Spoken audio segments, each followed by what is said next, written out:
Hello, Bring out my everybody. boys. Hey, here we are. We're getting started. I'm eating, chat. He's feasting. I'm feasting. That's an all-time John Bomb moment. The we feasting moment. Oh, yeah. Look it up. Oh, yeah. Look it up. Dave Lang, we feasting. Well, when you How say it, dare it sounds you like... presume to know more about Giant Bomb than me, a partial owner of it? Yeah, that's fucked up. When you say it, Christian, it sounds like you're saying fisting. So you're saying we fisting. It does sound like I'm saying fisting. Maybe it's on purpose, you know? Maybe. Maybe. Yeah, go Google we fisting. Yeah. Yeah. All right, there we are. Cool. And then, yeah. When Will Smith was doing his only punches, yeah,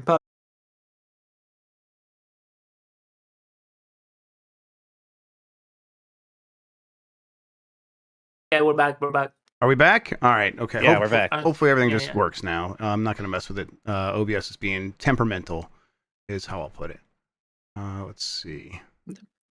OBS couldn't handle the festival of fisting. That's right. No, well, who can? All right, my camera. We're not gonna call it festival of fisting, okay? Not again, anyhow. All right. There's that. I think. Yeah. Okay. Cool. There's that. You guys could hear the music, right? Earlier. No. Yeah, You hear that? There it is. Yeah. Okay. Yeah, I do. yeah. I heard it, but yeah. All right. I think. Oh, actually, let me go to the chat real quick. Yeah, I could. Chicken. I went to the doctor today. He told me that from now on, I can slowly start eating normally. Hey, Oh, good for you. Good. All right. I'm good to start. You guys ready? Yep, I was born ready, baby. All right. Let's see here. We are going to we're going to start in 5, 4, 3.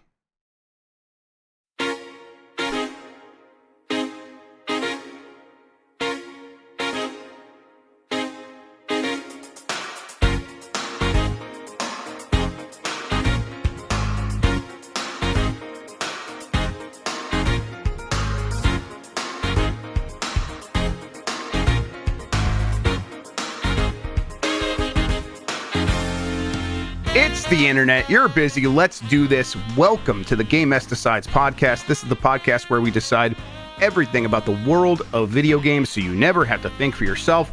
I'm your host, Jeff Grubb, and with me is Mike Minotti. in today's episode, Doom, The Dark Ages fucks. Kojima World Tour is on. Switch 2 specs are out, and a Mount Rushmore of weapons, guns. We'll figure it It's out. guns, we decided. We decided guns. You didn't want to do weapons because you don't want to acknowledge the Keyblade. That's right. I want to actively dissuade anyone from thinking about the Keyblade. Precisely correct. Mike Minotti, how are you doing? Pretty good. Nintendo just announced a new Nintendo 64 game from Rare on NSO. Can you guess what it is? Is it? I'm going to say it's Diddy Kong Racing. No, it is Killer Instinct Gold, actually. Whoa, really? That's wild. Yeah. Okay. Yeah, Killer Instinct Gold, available now. It's neat. Yeah, that's one that should definitely be on there. I was never a big old school Killer Instinct guy. I think the old Killer Instinct isn't very good. The new one was good, but the old one just wasn't great. People do like Gold, I think. Okay. I'll play quite it. a lot. But yeah, I'll give it a shot. I think this means that's like no DK64. Go ahead, the heck, where's the DK64? That's what I want. Yeah, I don't know. Because it's Maybe like we're pretty close to the. I mean, I guess maybe 2 months out from Donkey Kong Bonanza. Maybe they could still do it. Just feels strange. I don't know. What were you gonna say? Just that I was even trying to play some Blast Core on my Switch last night, and for most games, the N64 one is the one where I'm like, I just kind of need that controller, man. I don't know. Like the remapping here, like they're doing their best. I used to think the same thing when just trying to emulate N64 games, honestly. Right. I just need that controller. I mean, it's, as soon as you start getting any sort of non-camera action on the C buttons it's like, oh, you definitely need the N64 controller, because I hate the idea of pressing left on a right stick to do the left C button. Like, that's crazy. I really find that disgusting. And I mean, for Killer Instinct Gold, I imagine the C buttons were used as just inputs for attacks. So I don't know. We'll see how that all works out. But hey, that's okay. I have a 64 controller around here somewhere. I could play it like that, but generally I play my Switch in handheld mode as well. Yep. How you doing otherwise? Giant Bomb stuff is coming together. That's been keeping us busy. We're kind of doing content, but it's a lot. Yeah, it's been good. It's I recorded my first quick look of the new era. That'll be going up tomorrow. I did that with Jan, so headphone that I'm like set up to do that now. So I think I can just start pumping those babies out. Yep, that'd be great. Really, so that's exciting. You know, it's been busy. There's like some, stress, whatever, but figuring out Summer Game Fest and the couch and all that stuff, and just trying to find a place. So people are moving. To be honest, other people are moving more than I am on that front, so I can't complain too much about it. Someone is moving heaven and or earth. Yeah, absolutely. Yeah, so we're trying to get that figured out so that we can do that. But clock is ticking there, so we're trying to get that figured out. For people that didn't listen to Last of the Nintendogs, if you are someone who's joined Game Mess recently or joined the Patreon, for the time being, things aren't going to change very much. The biggest factor there is there's enough changing that I don't want to have to think about this changing quite anytime soon. If we do make any sort of long-term changes, Game Mess won't go away in any permanent way. Like, I'll always do something over here. But yeah, for now, I'm happy to keep doing these podcasts with Mike in the evenings during the week. And I think we can rely on that at least through the summer. If we change anything, we'll let you know. But for now, just hang with us. Yeah, like I said, I think I'm feeling good about still doing this. I don't want people to think like, oh, it's going to end in the summer. But no. But, let's see how it goes. We're busy. Yeah. But I just mean any changes, especially because we got that influx of supporters. So if there's anything that would change, it would be more stuff. It would be like, hey, we're going to do even cooler things along with these things that we got going here. All right. Exactly. Thank you for joining us. Give us a good rating wherever you are listening, and hit that like button on YouTube. Please, if you want to ask a question, you could drop a super chat during the show on YouTube. Thanks to Carlos Ain, who is Insane in the Rain Music on YouTube, for the use of our theme songs. Thanks to 1UP versus CPU for our artwork. You can find more at 1UpVersusCPU.com. We are on Spotify, Apple Podcast, and wherever pods are caught. Thank you to the mods. Thank you to Christian for producing. And you can get more from Mike and me and support us by going to patreon.com/GameMess. That gets you access to our Discord server, participation in Q&A sessions, and our game club discussions, early access to new episodes of shows like Columbros, and of course, all of our shows ad-free. Friendly reminder, if you support any of us on Twitch, that also gets you the same access. So if you ever see us streaming, you got that Prime sub, drop it, and you can get all the same benefits. Just join the Discord to make sure you can track all that stuff down. All right. Yeah. Let's get into the big topics of the week here with, Doom the Dark Ages does seem to indeed fuck. It looks pretty cool. I did that quick look with Dan, watched him play a bunch of it. I think it looks like it's a game for me. I still have not been able to make any time for it though. You played a little bit, right? I've been playing a bit of it yesterday and today. I'm in the middle of the first dragon riding chapter, and that shit's really cool. That's neat. I like that. There's it's not like there's really a ton of Panzer Dragoon vibes there, but there's enough of them that I like that. And I also love that, at first it seems like, oh, it's like a corridor thing, and then no, you're actually kind of flying around a large area and landing and doing stuff and chasing things around. But I just like having that. In this other section where I was inside a giant robot mech thing walking around, like, okay, having this stuff sort of break up the normal Doom stuff is pretty nice. I liked Doom Eternal in 2016 a lot, but it is nice to have something besides just a random turret sequence to break things up a little bit. Right. Yeah. I think, Doom's way of doing that in 2016 was, here's like those throwback levels where you could like find teleport rooms that would send you back to Doom, the original Doom style graphics, and you'd still be with your polygonal gun. It was neat. But that was like still, more Doom to break up the Doom. Here it does feel like distinct in a really strong way. And it looked like just kind of dumb fun in a lot of ways too, these other sequences. And then, you do go back to the Doom with the, the shield and the parry system. and it looks like I recognize this game, but it looks like it plays in a slightly different way that I find to be pretty cool. I'm glad that it's like, here's some big green projectiles that that you can parry. Just go hit those. They're going to come at you at kind of at a decent speed, but something where you could still react to it. It all feels like it's here for you to have fun and to really engage with these systems and not feel overwhelmed in any real way. Yeah, and I like that it does feel different from, the last couple, especially Doom Eternal, which I played not that long ago in the Game Club. I like that they are de-emphasizing the glory kills, and it is more about these parries and these maneuvers that you have with the shield and the shield charge, and all that stuff feels really cool. The weapons, of course, still feel fantastic. I think the upgrade system is a bit better here. There was just so much junk you were collecting the last one. At least so far, it's mostly just collect gold, use that to upgrade pretty much everything. There's like at least one other currency I come across, but there were like 6 upgrade currencies in the last game. It kind of got obnoxious, honestly. Yeah, for sure.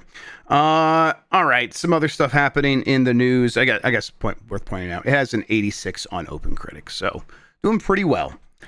All right, nearly 5 years in, PS5 sales remain neck and neck with PS4. Yeah, it just seems like it's probably going to fall behind now because the price is as high as ever. They're talking about raising the price, and at the same time, they've already sort of slipped in terms of keeping up with the pace because this most recent holiday season, the most recent 3-month period, which would be the first 3 months of this year, the PS5 didn't sell as much as the PS4 did during that time. So it's like beginning to slip, and there's expectations the price could go even higher in the United States. It's already gone higher just about everywhere else.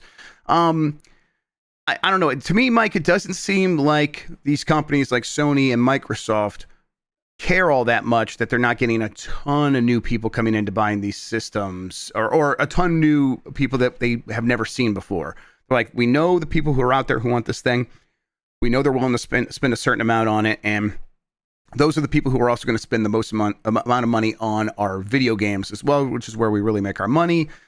So they seem to just be catering that direction and leaving everyone else out of the party. I don't know. What sense do you get?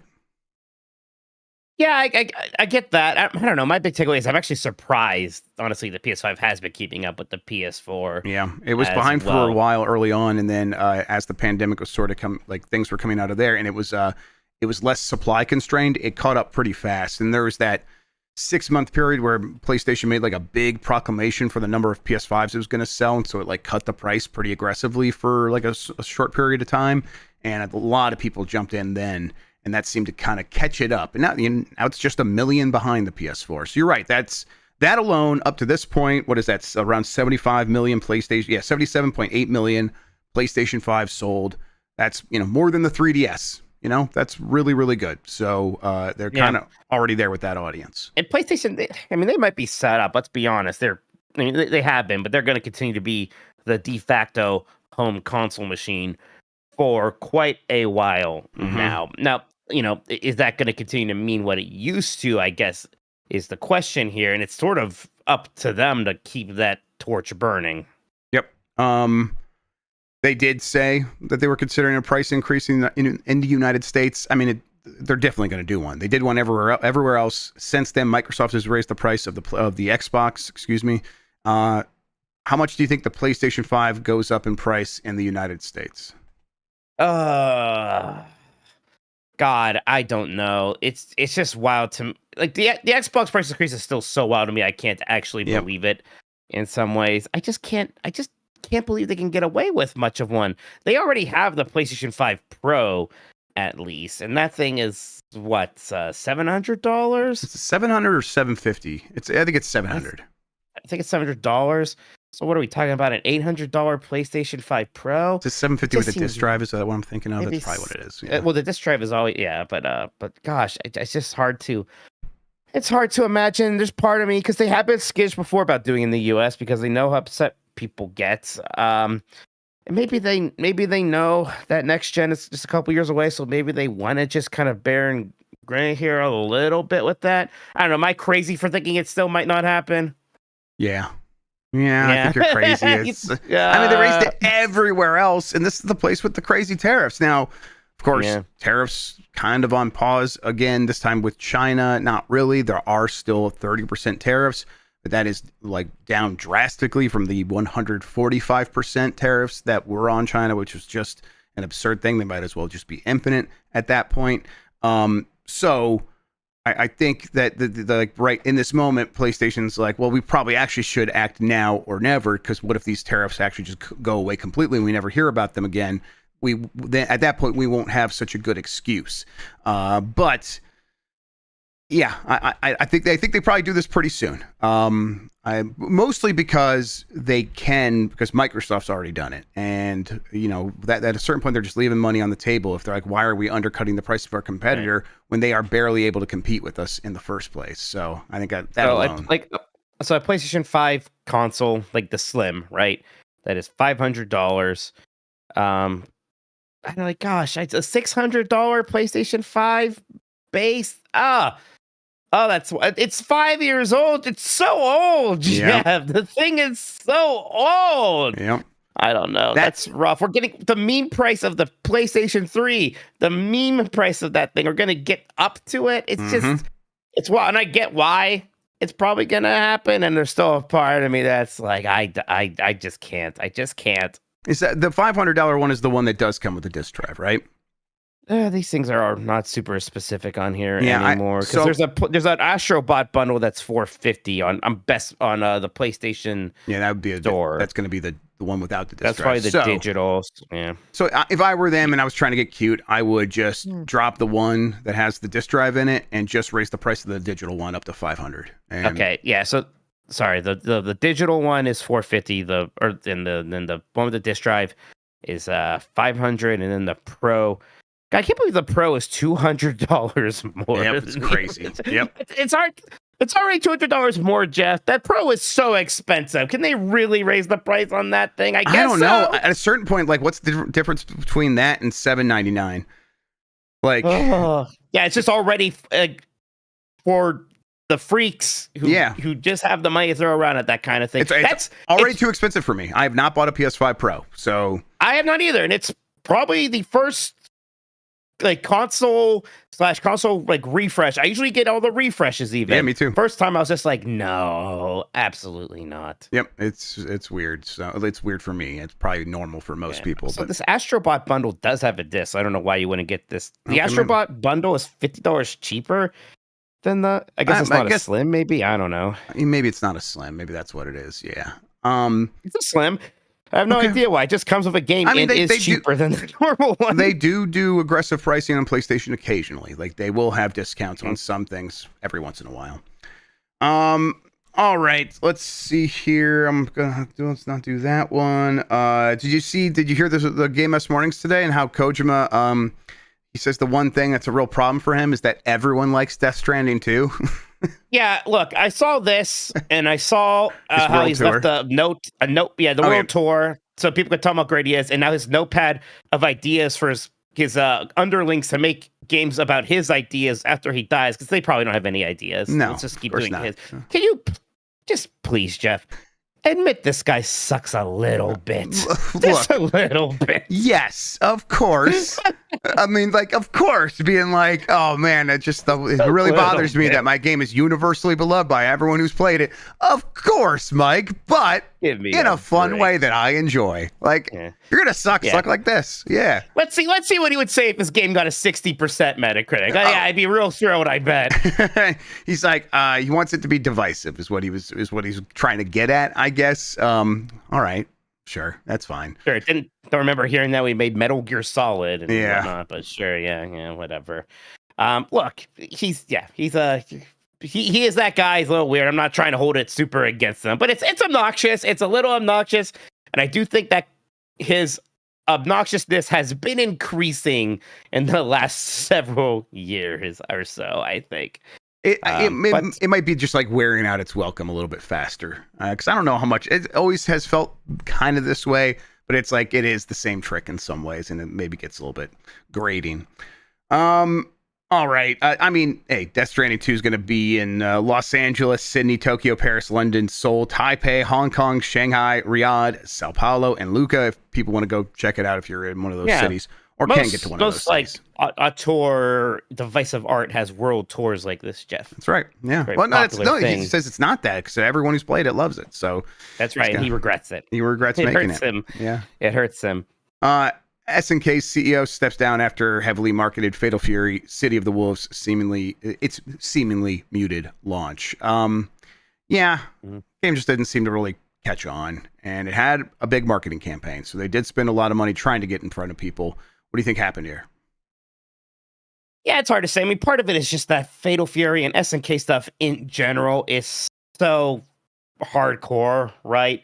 That brand has always been kind of for the hardcore games, even going back to the days of those arcade machines, and them still doing the pixelated high detail graphics. Well, after that was a thing, Fatal Fury was always kind of in the shadow of Street Fighter, but people love it. But they're just how many of those fans are there, and how many of them were already served enough by just being able to play as Terry and Mai in Street Fighter 6? Right.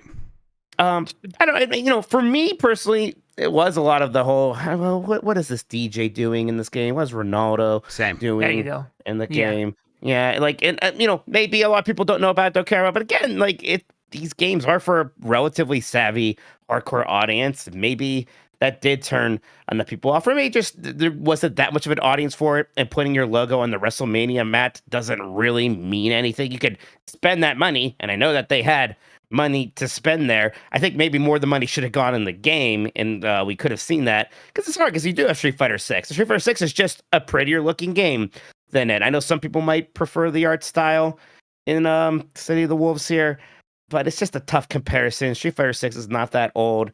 It is still going, and there's just enough kind of weird things here to throw people off. Yeah. My brother in Christ, why is this DJ and fucking Cristiano Ronaldo in the game, and we don't even have like a 3D render of Ken and Chun-Li? They're gonna be in this video game. They announced it before the game came. Right. What's going on? Why? Yeah, they should have been a lot louder about that Street Fighter collaboration stuff. It's a no-brainer. Who the fuck wants like Cristiano Ronaldo? Even if he's the biggest, if you first need to sell it to the fighting game players, and you're not gonna sell it to them with Cristiano Ronaldo. You're gonna sell them with Ken. Yep. With the other biggest fighting game in their south right now. It's insane. It makes no sense. The gameplay's good, but it's very similar to Street Fighter 6. It really is in a lot of ways. Well, and part of it is because Street Fighter has kind of been becoming a little bit more like Fatal Fury in some ways, maybe, or a little bit more like SNK in some ways. I don't know. Yeah, there's a generalization. This every fighting game now it became very homogeneous with the way the characters feel. They're trying to make it more welcoming to the players. So they're standardizing all the characters in older games. Different characters will wake up at different timing, or different characters like in different video games. Now, in every video game is everybody wakes up at the same time. When you knock them down, everybody wakes up at the same time. Everybody has two supers and a couple of special. Everything is standardized, so the games feel kind of samey a little bit. Not a lot of games are have specifics, but it's just that, and specifically the SNK stuff feels more like that because they were inspired at the beginning by Street Fighter and vice versa. So yeah, you can feel that way. Now, part of me's like, I mean, what were their expectations here, right? They probably spent too much money marketing it, thinking that they could just brute force the game into a higher tier of popularity. But what did the best selling Fatal Fury ever sell? Right? Yeah. Yeah. Or the best selling traditional fighting game, even that, they were kind of. I mean, I think they were thinking that could be the ceiling. But it's like, yeah, but you're not going to reach the ceiling with this. I mean, I don't know. Right. I mean, even Street Fighter 6, it's not like that's a game that has sold 10 million copies. Mm-hmm. It's sold it hasn't sold 5 million copies yet. And that's Street Fighter. Mm-hmm. They're the ones that are going to sell better than anybody. So I don't know what maybe Mortal Kombat. Yeah, Mortal Kombat. Yeah, Mortal Kombat, it's a whole different thing, and we know what the things that it has going for it for sure. But yeah, so I don't know. It's a little bit of a bummer because I like the idea of more of these kind of old school fighting game franchises coming back. Well, they definitely don't need and these I big don't. marketing campaigns, though. They should just be laser That focused on was their audience. that was silly. And if For they sure. thought that the Ronaldo thing was gonna like help them, I hope that maybe they see that backfired. I don't know. You know who is going to save the FGC, the fighting game community? It's Nan Impact. This game made by 18 that has absolutely no money. No one's putting money on this game. This game is gonna save everybody. It looks like shit, but it has so much heart. I love it. It's coming What's up it called? like, I don't know, in a couple. Hunter x Hunter Nan Impact. Coming out in July, the 16th of July. That game is gonna. It has no money. Nobody put money on that game, but that game is gonna be so good. I put my money on that shit. Let's go. Hopefully they finish soon so they can get to work on Pikmin 5, please. All right. That's what Aiden did that too. All right. Industry veteran Jade Raymond leaves the Sony-owned Haven Studios. This happened a little bit ago. If you're trying to keep track, Haven Studios, what's that? That is a newly acquired, or relatively newly acquired studio by Sony PlayStation Studios that was working on Fair Games. Do you remember what that is, everybody? Mike, do you remember what Fair Games is? Yeah, that was that one that I was reminded of its existence when they canceled Concord, and we were all like, "Oh no, yeah, this thing doesn't have much of a chance." After Google pulled the plug on Stadia, former Ubisoft veteran Jade Raymond left the company and in 2021 founded her own studio called Haven. She would develop a live service game called Fair Games for Sony, and just a year later, Sony bought the developer. Yeah, they were like working with Sony for a while before Sony came in and like actually gave money to buy the entire studio. So we've not seen much of Fair Games since like a state of play last year. Well, maybe I can't keep track of it. No explanation was given here about what is happening, but it's probably not because Raymond is so happy and everything is going well, says this story. There were some reports that, you know, and how true this is, I don't know. This is not me like corroborating anything here. That there were recent internal playtests of this game, and I mean, and now she's gone. So I think people are trying to draw a connection between those two things. And again, we don't know if that first one is true or not. But okay, so maybe the game's not in a good state. And Jade Raymond's like, well, I'm going to resign or something like that. Or Sony's moving on because they want to try to rescue this game. I don't know. We're speculating. Maybe it's something else completely. I don't know. But I'll say this, Mike. It's a bummer because Jade Raymond is someone who worked at Ubisoft a long time ago and was like one of the faces of overseeing Assassin's Creed and turning that into kind of this juggernaut that it is. And then since then, she has left and worked at a bunch of different places where she wasn't able to actually ship a video game. And now it seems like the same thing is happening yet again. You know, she was at Google Stadia for years, a place that claimed it was going to make video games, although we all knew better. But yeah, this sucks for her. I'm sad. Yeah, it seems rough, and you know, maybe there's a chance it's just her work's mostly done on this thing, right? Like, you know, what I mean, for a creative, how much more work can there be for the live service game at a certain point? Maybe there's an infinite amount of work if it's a live service game. I don't know. Maybe she's had enough of it, or yeah, maybe just once again it's falling apart. I mean, our gut instinct when we look at Fair Games is that what makes this different from Concord? It's kind of hard to see. And sometimes with live service games, it feels like a flip of the coin for sure. But we also all had a bad feeling as soon as we saw Concord, and then that ended up worse than we thought. I don't know. Part of me is like, they're still going to try to release Fair Games. You may as well see, but even that's expensive, right? I mean, think about, we're talking about the marketing, just sunk cost for Fatal Fury. I mean, they did all sorts of stuff for Concord. They had that secret level episode about it and all this stuff and the expensive CG. If Fair Game does come out, Jeff, I bet it is somewhat quietly, and then they'll sort of see if maybe it surprises them. But otherwise, yeah, that thing could never come out. Right, like launch it in some form of like an early access at like $20, and then as you like improve it over time or something like that, and now here's the 1.0 release and it's $30 or something like that. Yeah, I don't know. So this game, the last we heard about it at all was a few months ago. In the wake of Concord and everything else happening, this game was delayed into 2026. Apparently it was supposed to come out this year, but now it's 2026.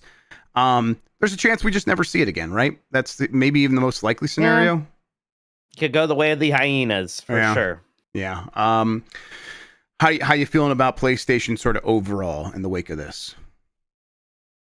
Oh gosh, I don't know. They went so hard on that live service thing, and it looked good. They had Helldivers, but then, bunch of stuff canceled, including the freaking Last of Us game, the Concord disaster. Marathon wasn't for me when I played that alpha. What was your sense? Did you get the sense that there's excitement for Marathon after people were checking that thing out? No, no. I got the sense that people are like, I don't think this is for me. And then, Christian, what's your game? Arc Raiders? Arc Raiders, yeah. Arc Raiders came by and then just ate their lunch. And then the destroyed Arc them Raiders test came out, and everyone Yeah. was talking about that who played that. There was people who was like, this is real shit. Yeah, people felt about the marathon, they felt cautiously excited. They were like, yeah, there's something here for the people that like there's it. something here, yeah.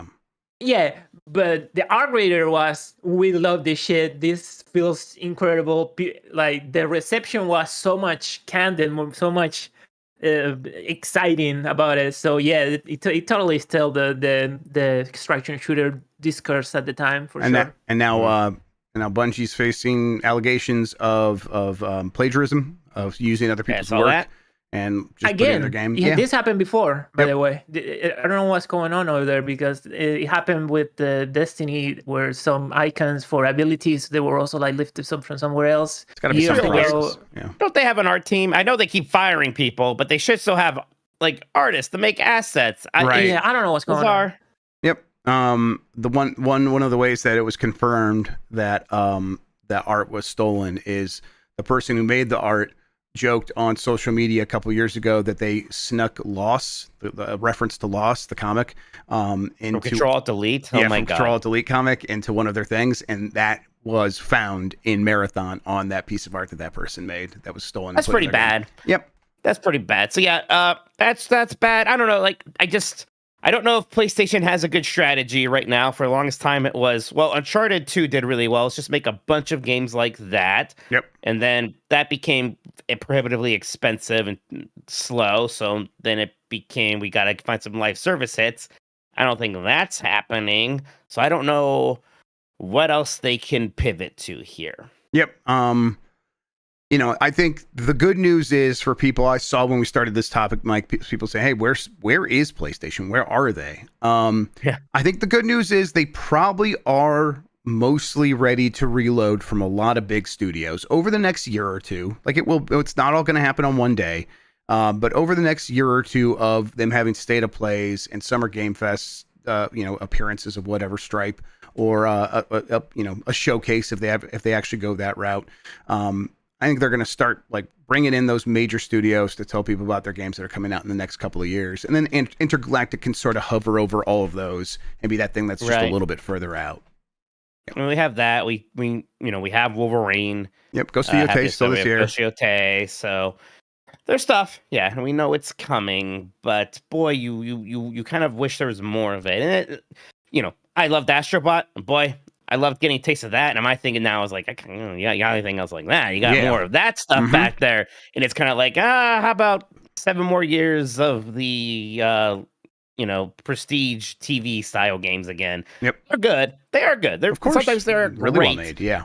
But I got tired of them a little bit for a reason, and maybe I'll be in the mood for them again too. I don't know, but it's not the thing that's going to super excite me probably. Yep. All right, I think that's going to do it for the headlines, unless there's something else you wanted to talk about, Mike, but I'm sure we got some super chats. People. No, I think a lot of people are concerned we didn't see Killer Instinct Gold, but we talked about that in the very beginning of the show. Mike caught that one, yeah. Thanks, everybody. Yeah, and Ridge Race, some people are getting mixed up because Ridge Racer 64 is announced for Japan. We already had Ridge Racer 64 in the US. Trust me, I know. I played it, so we're good there. All right. So I had to. Go ahead. I had to sit up for a little bit. Did you talk about the Nintendo Switch 2, the tech specs that? Yeah, I didn't bring it up. What do you want to talk about? I don't know. I just saw him on the dock and read them a little bit, and they seem pretty big. People were kind of lukewarm after the thing, but they seem pretty good. I mean, it's tough because people are reading this and then they're also seeing that the that Chinese YouTuber who got the motherboard, and was like kind of scraping things down and getting the information. It's like, look, this thing was, it's like copyrighted in 2021 or something like that. And so a lot of people are like, man, have they been sitting on the underlying tech here since 2021? And they probably have been. And so if people are like worried about that, because it's like, oh, is this going to be another situation where Nintendo starts a generation with old mobile tech? It's like, well, it's not going to be exactly like the Switch, because this time around, everyone involved knows it works. NVIDIA knows that if they put every piece of technology they possibly can into the Switch 2, it can act as like this foundational jump, like springboard for that stuff getting supported elsewhere. And they'll have like a long-term reason to reinvest in these things. So I think that the Switch 2 is going to be just fine in terms of its technical specifications, because a lot of it is what's not said. A lot of it is, how is DLSS going to work, and how do some of these other bespoke components, like the dedicated decompression tool that will take a load off the CPU while it decompresses stuff at a very high rate. It's like, okay, yeah, that clearly is going to make a difference for this handheld system. So the proof's going to be in the games, and we're going to get those here very soon, and we'll just kind of know, and we'll have a good idea of how like viable this thing's going to be long term. Yeah, to me it's weird because we've already seen the games, and the games They look good. Pretty good. Yeah. So I don't know why people is like, oh, there's an old chip. It's kind of weird to already see the games look good and then see the specs and be like, well, maybe the games will look bad. What do you mean? We saw them. Yep. Yeah, I don't know. So, whatever. I'm excited. All right, so let's take a break. We'll come right back, and we'll do some super chats and get into the rest of the show right after this. Ready? Break. Hashtag net it up, brother. We are net impact. Let's fuck. Bro, I'm telling you, that game's gonna break the world. I believe you. It's funny because some of the content creators are like, they were net impact gets no marketing money, so it's kind of funny for them to talk about that game when it has no marketing money at all, and SNK put every penny on Garo. Yeah, that's gonna be how it goes for sure. Yeah. It's just like, all right, I'm ready to bring it back in. Oh, what else? What is that, Christian? Oh no, I should to people just to watch the gameplay, the release of that game, which looks insane. It's from the people that made. It's not 18 exactly. It's people from it, I think. Oh, people from 18. Okay. Studio. Yeah. But it looks fucking insane. I totally recommend people check that out. It looks dumb as fuck, so I'm pretty excited. All right. Yeah, I'll bring us back in. All right, here we are. Back into Game Mess Decides. Mike Minotti, could you please read some super chats for me? Yes, Woke Gabagool Boy says, just finished Andor and now my soul hurts. Peepo, yeah, I don't think I've heard anything from you yet about Andor. Yeah, I mean, it was perfect. They nailed it. I'm glad. Yeah. I was so worried that like you would hate season 2 or something, your favorite TV show would be ruined. So I'm glad you still really like it. Yeah, it was. Are you cooking a bit? What's that, Christian? Are you cooking a video? I think I will. Yes, because there's like there's aspects of it where like you hear people discuss. Right now I'm in the afterglow of kind of just like absorbing all the other stuff that people are talking about. I do really miss a more civilized age talking about it, but I completely respect the decisions that they made regarding the BDS movement's boycott. So I'm like, hey, I get it, but boy, I would die to hear them talk about this stuff. So yeah, I'm just kind of enjoying that, and I'm probably going to go rewatch those last 3 episodes. It really just ended in such an amazing way. And then, the 3 episodes before that, like, it's not just me anymore. Everyone's out there saying this is the best Star Wars we've ever had. It really kind of crushed to the point where I think this will have a long-term reverberations of people coming back to the show for forever now. So just very happy. All right, next up is from Simon from Saskatchewan, says, Blight Club has altered my YouTube algorithm and shows me loads of terrible games. Mike, have you seen the Disney Europe only NES games? They're 16-bit demakes. What if he means 8-bit? No, I have not. I've heard that there are these terrible Europe only Disney games, because usually the Disney games are either like good or fine. So I didn't, because before I looked for bad ones just because I thought it might be Flame McDan and I couldn't see him. So I'll have to look into these. Yeah, I'm always curious about like long, late support games that come out of nowhere, and sometimes they are adaptations of games that you mostly think of as 16-bit games. Next up is from Ali Miracle, says, first week of real employee, Mike, co-owner, Minotti. Are co-owners employees? I guess I'm still Nope. an employee, right? No. No, you're not an employee. You are an owner. I was never an employee. You're a boss. Just an owner. Yeah, but I'm nobody's boss because we're all co-owners. We got to get some employees to push around. It's like almost like a cooperative model. So I guess from that side of things, maybe we are employees of our own, co-op business or something like that. But whatever, it doesn't matter. Cooperative compadres. Simon's back. It says completely unrelated. My last super chat. Mike, who'd look better as Gaston, Jeff or Dan? YouTube channel Big Ol' Worlds video is fun about boss fight. Big Ol' Words video, excuse me. You would be a much better Gaston than Dan. I mean, sorry. A lot of the power is in the hair of Gaston, right? Yeah, at least some of it. And just almost everything. Except I think Dan might have more chest hair than you. Definitely, yes. That's good for Gaston. I'm smooth like a dolphin. Brendan says, please rank these Nintendo racing / sport characters based on name only. Dion Blaster, Mimi Lamoose, Girly, Fatty, Roger Buster, Octoman, and Lord Cyber. I'm going to say that Mimi Lamoose is at the top and everyone else can go straight to hell. Dion Blaster's the one name I actually recognize, so I'll go with Dion Blaster. Dion Blaster. Where's Jumpin' Jim Rivers at? Give us Jumpin' Jim Rivers. We would really have popped for Jumpin' Jim Rivers. Simon's back saying, Rascal Mike looks like a D-bag Vikings fan. Love how you go and buy and don't read the manual for first episode. Is it a rule? L1 does nothing. I did straight up say L1. It seemed like such a simple game that I refuse to believe I wasn't grasping something with the controls. I didn't think there'd be a break button in a 3D platformer. Now I'm thinking back. I think Bubsy had a break button too. That's just a weird era of video games. Oh my god! Everyone should go watch Play Club if you haven't, though. I know most people here probably have, but Mike just did a great job of looking cool. He looks so fucking cool. Oh my god! See, Snack Dad says Rascoto. What does that mean, Jeff? I don't know. Rascoto. Chad, help us. It's bad when people do the in jokes because I know we're supposed to get them. I know it's like, but our brain don't know. Our brain's not usually in that. Tokoto, Rascal, Rascoto. Oh, Christian figured it out. Right. And this isn't his first fucking language. I mean, listen, we are constantly insulted on this platform. All right, so, I get it. Rascoto, very good. Good job, Christian. Yeah, thanks, Christian. Good job, Snack Dad. Thank you. Night Trauma says, when I watched the pack stream, I cried unexpected manly tears into a plate of pulled pork and ribs when Jeff said you all bought it. Been a duder since almost the start. Giant Bomb, love this crew. Thank you, Night Trauma. It is always really nice to hear that from people who have been around since almost the beginning. Yeah, there is a legacy there, and when I was just contributing, I felt that a little bit, but now it's like, oh, I kind of own part of this thing. That's all very important. So. Yep.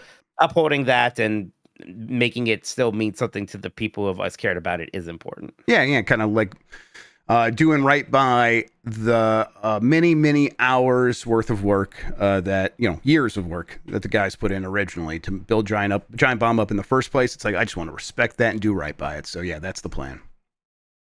Next up is Screaming Man and says, great first week of indie GB content starring Bruh, Hot Grubb, and So Cool Son of NATO employee. That NATO thing is still what threw me for the biggest loop. Yeah, that's just here's a word cloud. Go ahead and cross off the ones you are sure will not be in this game. NATO would have been one of my first, for sure. Lorco Mike Gherkin says, Mike, please say Gerstman for me. There you go. Gerst. Yeah, I figured it out. It's that S that I was getting wrong. I tripped you up a little bit, yeah. Brad Lynch, Reno says, New Super Mario Bros. Is 19 years old today. It's almost as old now as Super Mario Brothers was then. No way. No. That sounds right. I was looking at that game recently. It looks pretty old. Yeah. Listen, holy shit. New Super Mario Brothers, as someone who loves Mario Brothers games, New Super Mario Brothers is a B. It's a B. It's like it's all right. It's like a 7 out of 10. I agree. Yeah. At the time, it was so long since we got a new 2D Mario Bros. game. And I forgave a lot, but even then, I was like, I think at that time I would have said it was an 8 out of 10. But yeah, I spend Sure. more time playing the mini games than the game itself. sure. It's no Sonic Mania. It's no Mega Man 9 even in terms No, of like yeah. the 2D revivals. Definitely. And it's also lower on the tier of new Super Mario Brothers games. There are some very good new Super Mario Brothers games, even though that series obviously quickly became sort of like rote in a lot of ways. Yeah, pretty much everyone thinks Wii's the best one, right? I think Jeremy Parrish put Wii U on number one on his list. I think the Wii one is the best. The Wii one was like just in HD, then that would probably be pretty easy. I do like, the Wii U one does look It looks great. Yeah, absolutely. That was the first HD Mario game we ever had because it was a Wii U launch game. Yeah, Isn't that weird? That's very weird. Yes. And Trey Wolf says, "Have you guys ever played Slay the Spire? I'm getting re-obsessed with it, and I'm dying for that sequel. Any chance EA starts Early for access. it? Oh, early access, not Electronic Arts. Any chance early access starts for it soon? Gosh, I have not, and I've been meaning to, and I should. I've watched Bailey play it on her stream a bunch, so that's most of my exposure to it. It seems like something I would like. I know. I kind of want to force myself into a situation where I have to play it, but it's like we have so many things we want to make now at Giant Bomb. I'm not going to promise a stream of that, but this is this and what is it, Monster Train?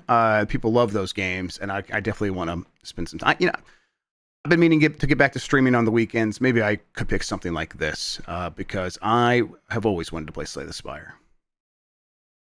Gordon says, looking forward to you all setting up your Switch 2s on the couch at Nikki's grandma's house during SGF, wherever you end up. Is that something you're thinking about much, like the Switch 2 situation, or are you too busy with everything else? No, I'm definitely thinking about it, but it's like one of those things where it's I'm going to want to just go all out when we're there in LA. It's like we're going to be together. We'll get GB at Night figured out somehow, some way. I got to say, it's like earlier this evening, I'm like, man, I don't know. And then, got some updates from the guys who are all working on this. It's like, okay, maybe we can still make that happen. Really looking forward to it. And then it's like, okay, and then we can use some of those spaces to maybe record some stuff of the Switch 2. That would be really fun. But that's as far as I've thought about it. It's like, that would be cool if we could do that. You know how busy we are? Other people were like, maybe we can go to Disney at the end. And I was like, guys, I don't think we can go. Yeah. Yeah, that was quite a moment. Busy. That was quite a moment where it's like we were talking about, maybe not even at the end. We didn't fully understand the schedule that we were even talking about until you were like, guys, we can't go to Disney. I'm like, you're right. Well, Mike's right. I'll find another excuse for us to go to a theme park or something. I think Halloween Horror Nights is going to be fun this year. Maybe. I think that would be great. All right, cool.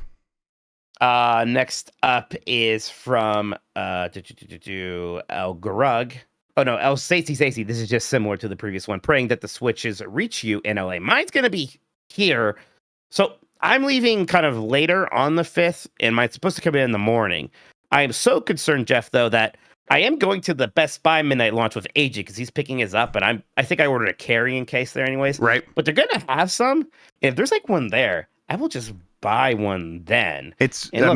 We know because AJ said this is exactly what you would do. Right. He knows. Yeah. He knows. And then look, if I have 2 Switches, I'll find somebody who wants to buy a Switch for cost. I'm not going to sell it for a profit. Exactly. I'll find something. I just want to really make sure I have my Switch 2 before I leave for LA. Yep. Okay. I think you're going to be able to work it out. And then, I think I'll just have to wait till I'm in LA to get mine. But it'll be there. I should be in LA by the time it arrives at Nikki's house. So looking forward to it.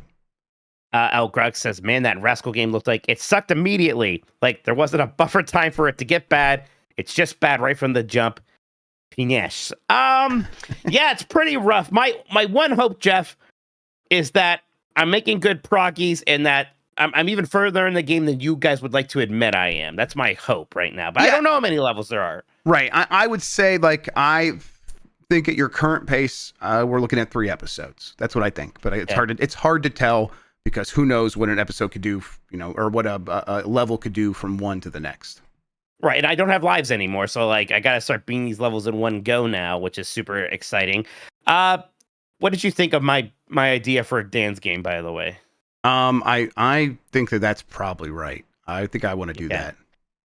We don't always do it just based off the name possibility. It's the opposite with Rascal but Mike, right? The name was the last consideration. I mean, the first consideration is, will they look funny dressed up this way, usually? But sometimes it's like, nah, this person's just got to play this game.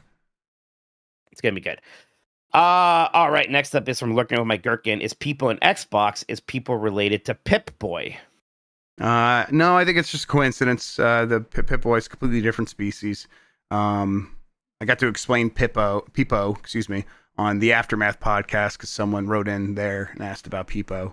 So yeah, always happy to represent Peepo.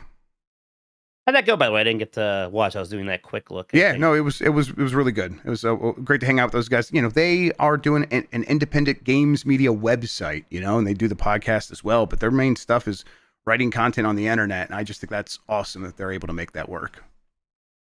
I think I'm going to be on Axe of the Blood Gods, so I'm going to be doing a little guesting and promoting my stuff here soon. So I'm looking forward to that. Sterling Jones says, I'm a longtime casual listener and I just subbed to Giant Bomb for the first time ever. So happy we got the best possible ending out of this fiasco and incredibly proud of you all for pulling it off. Thank you, Sterling. Thank you so much, everybody, for the support. Like, it's been good, right? It's making us feel good. We do appreciate it. We have no, I see numbers and don't necessarily know what they mean, but I know that I'm happy. Like, it looks like people have really showed up and we appreciate it. Yeah, it's we're definitely at a point where it's like, okay, we can see how things are going to come together as we start like getting everything routed to the right bank and stuff like that. And I'm just excited that this can turn into a business and we can keep Giant Bomb going. It's cool. Next up is from Sasquatch Singh. He says, "Rest in peace, Joe Don Baker, forever Mitchell." Yep. Yep. Rest in peace to a real one. Joe Don Baker's, the Mystery Science Theater 3000's favorite son, but also just like an actor that I genuinely enjoyed. He was in a couple James Bond movies, and I always liked seeing him there. Yeah, he was in Gold and yeah, right. Yeah, what would I have known from a Mystery Science Theater thing? So Mitchell's the big one, but he's got a few others as well. Have I seen Mitchell? I mean, I didn't see that one. What the hell's wrong with That's a classic. Next up is Sadat the Gamer says, "Congratulations, boys. Jeff, do you have an update on the PlayStation event you reported on? And what are the chances we see Wolverine, Red 9, or Iron Man?" Yeah, it's those other games. I'm not sure. I haven't really been asking around about any of them. But as far as the PlayStation event, no, I don't have an update, and I've been too busy to ask. I am kind of at the point where it's like, if something's happening, it's probably going to find its way to me. So I'm being a little patient. Yeah. What are you thinking? I was just embarrassed how long it took me to realize Red 9 is Resident Evil 9, probably, right? Yeah. My bad. Yeah. I mean, I hope we see Resident Evil 9 or whatever the next Resident Evil game at either a PlayStation thing or at Summer Game Fest. I hope like at some point this summer we see that. I think that's very likely. Yeah. Lossian says, "Grubb, any chance for us to invest into Giant Bomb?" Why are you asking just him? I'm as much an owner. Actually, right now he's much more of an owner than I am. Yeah. But theoretically, I mean, you know what? I don't think either of us foresee a lot of profits in that sense. If we had that much profits, we would just want to hire people, I suppose, right? Yeah, I mean, we'd be willing to talk to investors to hear them out and what they're looking for and things like that. But it's that's not been our plan right now. Our plan is to turn it into a business that makes money on its own. And then, we're not looking for an exit strategy, right? This is not us building up the business so we can sell it off again. We're building up the business so it could be something that makes us money so we could survive in the long term. Right.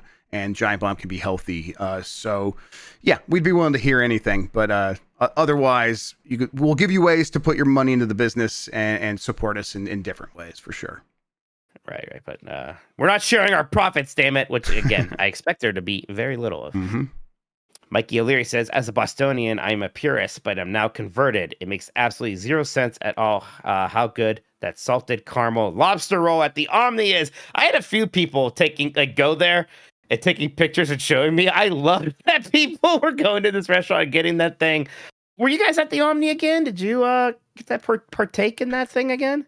So some of us were at the Omni. I was at the Seaport Hotel, which is just like a 2-minute walk down the sidewalk there, right next door. But we were in Baccalar's room, and Stacy's like, "I'm downstairs at dinner. do you want me to order for you guys? You guys come down and have dinner. And I was like, I looked it back. I'm like, lobster rolls? And he's like, yeah, that's where she's at. I'm like, please, lobster rolls, please. And she had to like order like 4 for us and all this stuff. Yeah, it was very good. That's the first time I had it, Mike, because I didn't order it last year. I think I got the fish tacos or something, which were good.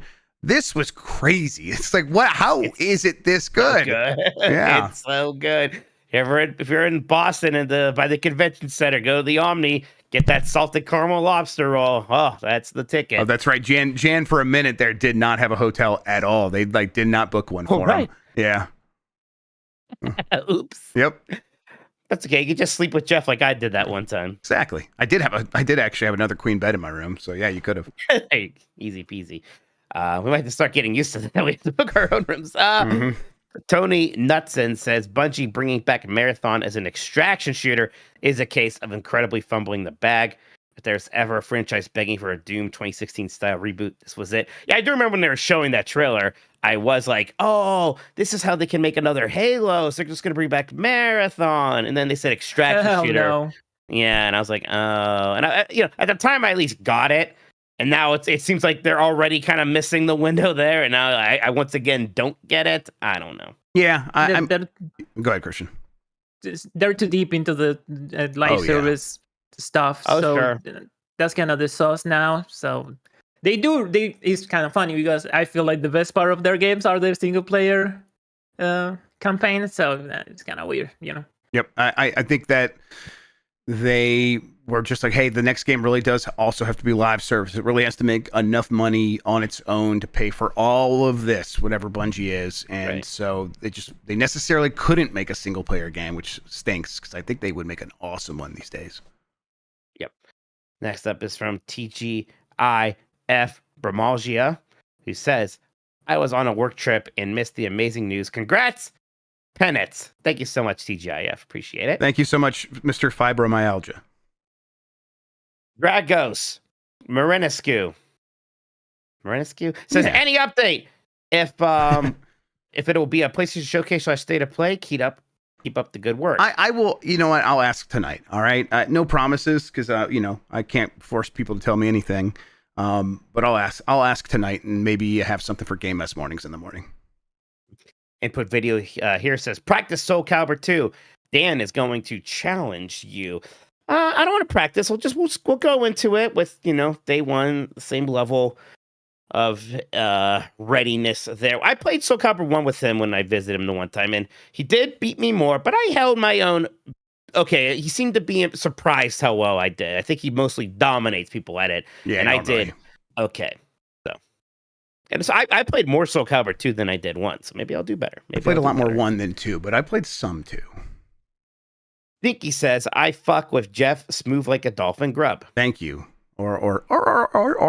There you go. What the fuck was that? Put that underwater. More of a hear what I really said. Yeah, it was definitely more of a seal. Yeah. Alex WP says, heading to work, but just wanted to say, love you guys. Love you too, Alex. Thank you so much. Yeah, have a good day at work. Chris Pratt says, her mic looks cool, so I took a look, and wow, Mike's on. He's so cool. Thanks, Chris. Miyamoto's going to become obsessed with you now. Watch out. Oh, no. Chase Kennedy says, Packers, Bears, Lions, Browns, Bengals suck. Goal. Nah, all right. Well, have fun with that, Vikings fan. Joe Beezer says, is this the Lions' year? What do you think of the schedule, Grubb? I think the schedule it's fine. It's manageable. If that schedule is too much for the Lions, they don't deserve to win. That's for sure. So I feel good about it. Joe Beezer says, content idea, ASMR Mario. You're welcome. I feel like today, by showing Dan's weird blood snot, we did the opposite of ASMR. Yeah, we did. Repulsive theater. If you see it, you actually have to look away and leave the video and repeal your subscription to Giant Bomb. So just great work. Maybe we owe people something nice. I don't know. An episode without Dan. Isn't Bailey going to be on next week? Yeah, I think so. Yeah, there we go. We'll put Dan on the bench after showing everybody his snot blood. Ecto Coolest says, currently playing Skyrim. It made me wonder how many Bethesda games you guys have beaten. The main question. Fallout 4, Fallout 3. Fallout 4, Fallout 3, Oblivion, Skyrim. Starfield. Oh, Starfield, yeah. 76 does not 76. New Vegas does not count. I have not beaten Morrowind, so I think those 5. I just beat the Basically 3. all 'Cause them. I have not beat the main quest in Skyrim or Oblivion, because Mm. why would I do that? That's not how that game plays. Yeah, well, it's not very hard. At least I went and did those things. But it's like, I'm just like, nah. Definitely not the most exciting thing to do. Yeah. In those games, it's Starfield. I mean, I don't know. There wasn't too much to do besides the main quest. Sometimes it felt like, even though it was okay.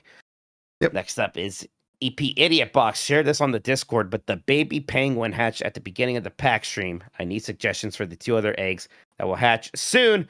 I suggested giving them all like Blight Club names. So if we have Tokoto, maybe the one could be Grubb and the other one can be, I don't know, Dan. Dan the penguin. This is Grubb, this is Tokoto, and that's Dan. That's Dan. Yeah. You can name it Bat I want Grubb. to visit this penguin. I want to see this penguin. Yeah, I wanna meet Tokoto the Tokoto. penguin. Yeah. Oh, Peepo would be a good penguin name though. Oh shit. That's true, Peepo's Mike. great. Yeah, Peepo's go with Peepo for me. Yeah, I like that. Okay, there you go. Peepo's pretty good. Big Fresh 37 says, seems like Nintendo just revealed that Captain Toad will have online co-op added for Switch 2. Do it together. Yo weirdos. Did that game always have offline co-op? I think there is some sort of cooperative multiplayer thing in there. But if this is true, if this is happening, I promise that we'll play it. I promise. Yeah, it'll be a giant bomb feature called Captain Chodes. Very good, Mike. Thank you. I thought it was. That's Carlos just funny. Lopez. Yeah, funny guy. Uh-huh. That's why I own a funny website. Captain Lopez says, I'm traveling the Honduras and don't know any of the currency. No idea how much I'm donating. Lol. Do we look forward to the giant bomb couch at SGF? I need that. We're working on it. It's looking okay at the moment, right? Yep. Yeah, it's looking okay at the moment. It's it seems like right now we've been budgeting it out, and it's like I think we can make it make sense. It's just a matter of lining everything up, and because it's 2 weeks out basically. It's 2 weeks away, so we're gonna need equipment. We're gonna need a little bit of help with audio and stuff like that. We're gonna need the venue to understand what we're trying to do. So when we need an internet access and we need a hard line, they're able to provide that. So there's a lot of logistics that go into it, but we are working on it, and I've begun reaching out to people to schedule the couch. So yeah, I have my hopes up, and I think you can get your hopes up too. Andrew 13 says Canes win. I assume this is about the Hurricanes. Yes, and this is definitely the team that I have picked to win it because their defense is just insane. So not surprised, but it's been a close series. I know that the Cavs blew it. Boy, I watched the end of game 2 of that series, and it was pathetic how they threw that away. I knew right then it was done. It was kind of a rough series, yeah. Yep, but that first series went so well. Oh well. No more playoff basketball for Mikey. Guardians are still doing all right, though, so that's good. Next up is Joe. Yeah, Joe Beezer says episode 400 of Game S Decides is a week before SGF and Switch 2 launch. Yeah, we'll try to think of something special. Don't expect anything crazy. 1, we're very busy. And 2, out of all the 100 milestones, 400 is just not that exciting. 4 is an ugly number, right? Nobody likes the number 4. It's not a great number. 3 is a more attractive number. I think you're right. 5's a better number. Yeah, 3 looks 4 like a butt. Kind of sucks. 3 looks like a butt. That's good. That's good. 4 looks like 4 looks like a crooked arrowhead. I don't know, depending on how you draw it. It sucks. I hate the number 4. Oh, you heard it here, everybody. We're not doing 400. Vote with gods. I love this guy for with gods. It's not related to the way he writes the name at all, which is again our Jeff Vedfud. But Vote with God says, shout out to Ken Burns. Yeah, is Ken Burns okay? He didn't die, did he? So you're saying that because we got a super chat that says shout out to Ken Burns, and that's weird unless he died. I'm with you. I think. Yeah. I don't think he died. I think he's okay. He's making sure. I like I like Ken Burns. Baseball. Maybe Vocal Guys is just watching a good documentary right now. Yeah. How much Ken Burns have you watched? Because I think I've watched the 5. What was the one with the 5s? I forgot. The Fives? Oh, the Central Yeah, Park Five. Yeah, Central Park yeah. Five. That I've seen his Thomas Jefferson. I did see his newer Benjamin Franklin one. I meant to. But baseball I is should watch great. that. Yeah, His baseball's Civil good. War is great. Civil War, of The course. War is great. There was an old one he did about the Brooklyn Bridge and how it got made, and I've sought that one out a couple times because it's like this really harrowing story because we have to go to the bottom of this river and build pressurized like cabins for people to be in, and people would get terrible bends, and lots of people died making it, like just to make the fucking Brooklyn Bridge. So yeah, I've watched quite a bit of Ken Burns, but not as much as I want to. I want to watch way more of it. So yes, shout out to Ken Burns indeed. Nick says, "Here's $2 for the Lockdown license fee." Penis. Thank you, Nick. Can we get Ken Burns for the voicemail dump truck? I think so. We could probably hook that up. Yeah, I think that's my number one please. dream. That would be our raunchiest dream episode, I think. Yeah. Yeah, we would tell Dan to not show any of his snot blood that day, please. Deadly Virus Evo says, just sub to GB Premium. Let's go. Thank you so much, Deadly. Thank you so much. I appreciate everybody that. For the support. You don't have to, but if you want to, it is at giantbomb.com/join. That is what's going to grease all of the wheels at Giant Bomb now. So thank you so much.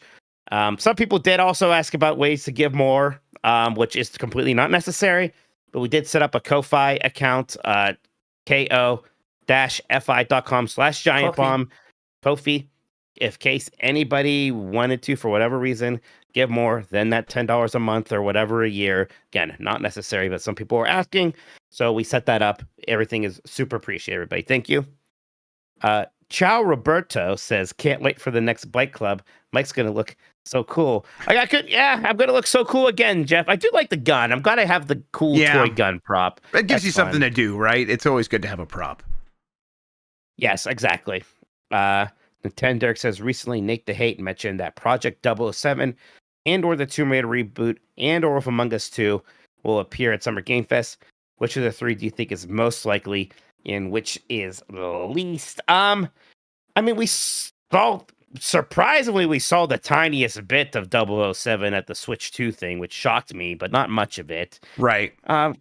God, Wolf Among Us 2 has Summer Game Fest written all over it, doesn't it? Yeah, Wolf Among Us 2 probably is the most likely, but then I do think it is 007, and then way down on the list is that Tomb Raider reboot. Didn't we hear that it was canceled? Maybe that was a rumor. Oh no, I don't remember anything about Tomb Raider being canceled. There's a lot of stuff been going on at the studios, but maybe they canceled maybe they canceled the movie. Yeah, or maybe, it was a show or something. Oh, the Netflix stuff was canceled. That's what I was thinking of. It was the show Netflix that was canceled. They had that one season of that animated show. I don't think people liked it. Sure, that sounds right. Okay, fair enough. Yeah, but I'm curious what they do with the reboot. I liked the last reboot fine, but it was a bit, it took itself very seriously, and I would like Tomb Raider to be a bit more. Yeah, give me a T-Rex again. Give me a T-Rex. Gwen the Hunter says, if you could make a Despalote style game. Did I say that right, Jeff? I'm so scared. Despalote, yeah. You said that correctly. Yep. Oh, thank God. If you can I'm glad you asked me and not the Spanish speaker. That rule. I'm too ashamed to face Christian. You could make a Despalote style game about a moment in your childhood. What would it be? I do something about going to Yosemite. Ness was magical. Gosh, that's cool. Just say it. Boy. Oh no! Well, actually, now you say that, a game about going to Disney as a kid would be pretty sweet. It'd be pretty cool, yeah. That'd be pretty cool, actually. I just something about but I think when you were kids like this too. But you used to just wander the neighborhood, just weaving in and out of friends' backyards in their houses, just kind of coming as we please. There was a creek at the end of my street. There was a hill. We'd go down there, go past the houses down there. They never cared. Just went down to the creek. And we'd spend all day in there. It would be something along that. Probably just like being on the street where I lived and doing that weaving between houses and kind of hanging out with friends and going, to one house for a slumber party, then the next one, then going back to the basement. That or summer camp, Boy Scout summer camp, which we'd sleep away in tents for 2 weeks at a time. Something along those lines. That would be neat. I did summer camp for a week. I didn't love it. It was okay. Yeah. It was not necessarily for me. It was always nice for me to feel like autonomous and be like, oh, I'm on my own. I could decide what I do with my day a little bit more, and that was a very freeing feeling for me. I see. Man, my summer camp I feel like was very structured. They constantly were telling us what to do, go here, do that. Our Boy Scout summer camp was just like a little bit more like, yeah, like here's some merit badge stuff you can go do, but the rest of the day is like kind of up to you. Like, go build a fire, go set up a game, play a thing where it's like everyone in the summer camp is going to have a massive capture the flag game, stuff like that. That's fun. Yeah, it was good. Mike Fitzgerald says, I bet Dan could pronounce Kofi Lulelo. I get that. That's funny. Yep, very good. And then Kilo Thor says, I've been a listener to Giant Bomb for years, 2016. Been listening again when Jeff Grubb joined the crew, became a premium sub. Excuse me. When Giant Bomb became independent, proud of you guys. Thank you so much, Kilo Thor. I really appreciate that. Yep. Thank you so much. Good looking out. And that's it for now. We are caught up at the moment. Thank you so much, everybody, for all the super chats. If you want to send any more, we will read them before the end of the show. Thank you. All right. We're going to take a break. When we come back, we're going to play our game. We're going to do the Mount Rushmore of video game guns. Talk about that right after this. Then we'll talk about what we've been playing. Breakaroo, everybody. All right. I'm going to go bathroom. Be right back. Yep. I'm going to change the server because I'm having connectivity problems, but... You have to go outside, Tony? Okay, hang on. Trying to make adjustments to this thing, but I'm like deathly afraid OBS is going to crash because it's kind of been a piece of shit this week. All right, there's that. Yeah, guys, Andor was really good. Oh, man. And people are sad because like, oh, we'll never get Star Wars that good again. The reality is we've never had Star Wars that good. So it'll just be like how it used to be. And that's fine. Let's see here. Do I want to do a new sheet? Let's do a new sheet. Yeah, we never found that sister, but it was, that obviously served a purpose, right? That, it's a defining moment of like what makes Andor Andor. I guess spoilers, but people will catch on pretty quick that was going to be something that's not going to be resolved because it's not supposed to be. Not finding her is what made him who he is. Did I let the end credits roll? I don't know. Did I? I mean, Jason, it's the best show ever made. It's the best TV show ever made. Yeah, it's magical. Leave and rejoin the call. Oh, are they? Oh, look at that. Thank you, Sean.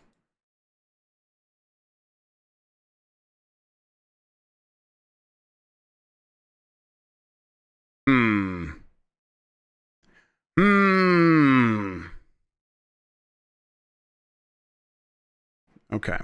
Give me a second, everybody. Let's see here. Do I have a We Be Right Back?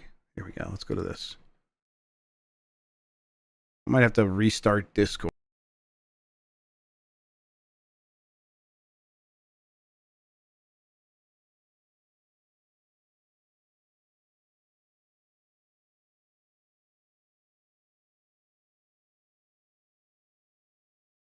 All right, I'm back, everybody. Man, okay. I don't know what's going on. I'm gonna have to. I guess I'll try reinstalling OBS when we're done here. God, that's so frustrating. I've said it before. I hate when things break. Guys, if you're in chat listening, I know you guys. No one can hear you. I'm trying to get back in the call. Let me try completely killing Discord.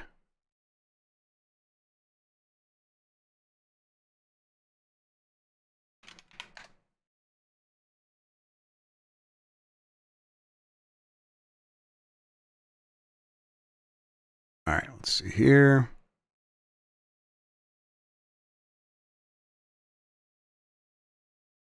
Hi.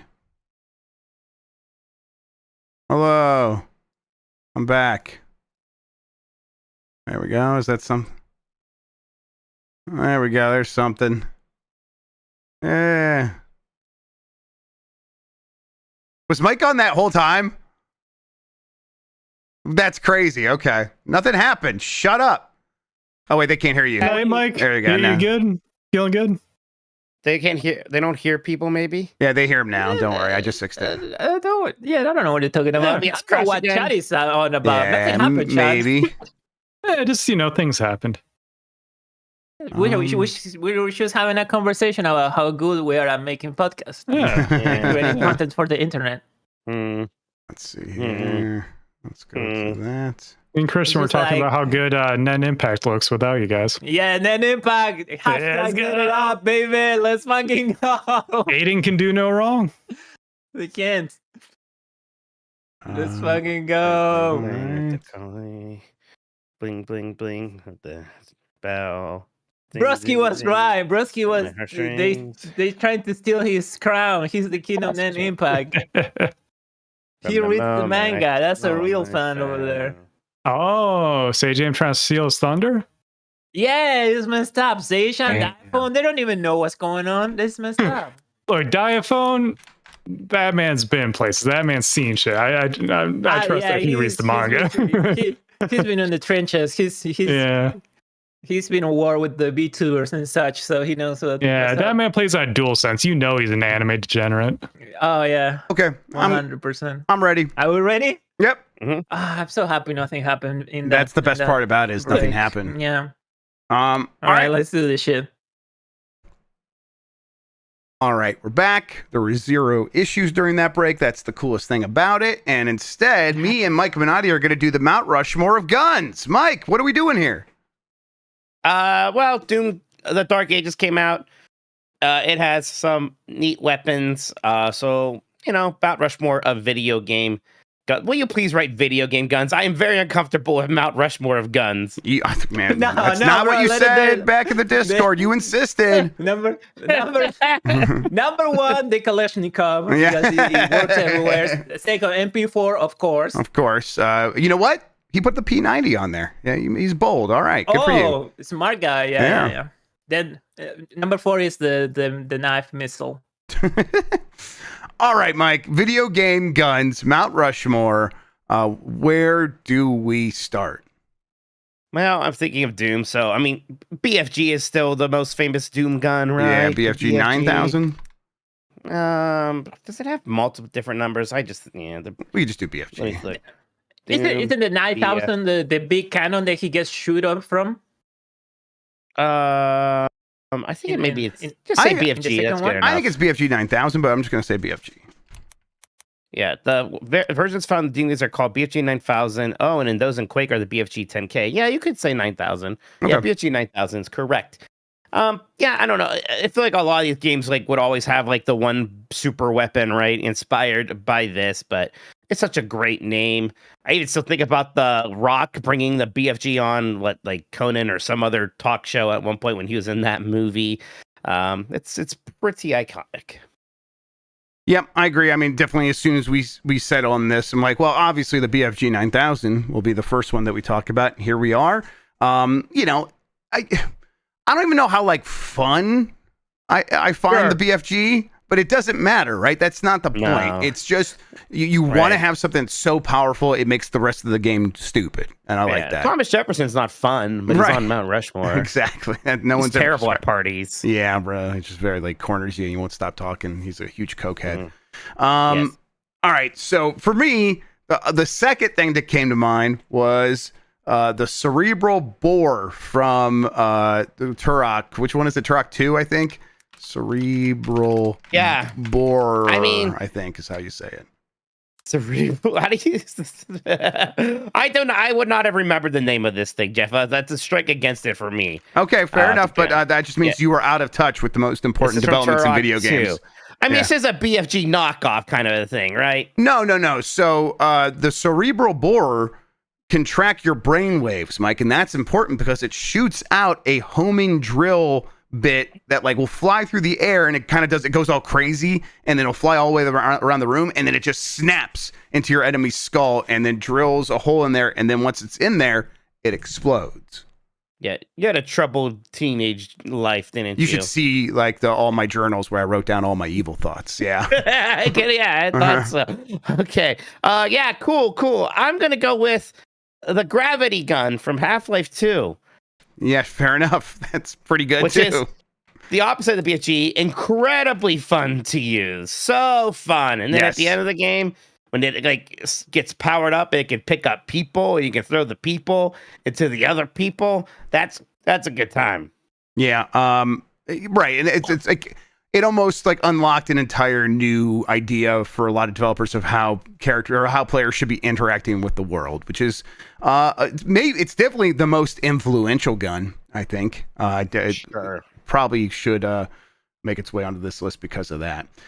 All right, let's see here. Gun. I mean, God, you said that, and it's almost like I could put the portal gun on there right after that, right? Good. Why not? It's also very good. Yeah, let's talk about it at least. Yeah, the portal gun is, it's very good. It's also I really like its design. Obviously, it's part of that whole aperture science aesthetic. But yeah, I think they made shooting those teleport holes. The portals, they made it feel really good too. I liked everything about it. It does, it's the most, if Steve Jobs designed a gun, it would look like the portal gun, right? Right, yes, absolutely. Yeah, it's very aesthetically pleasing in an upsetting kind of, a very sterile kind of way. It's very interesting just looking at it.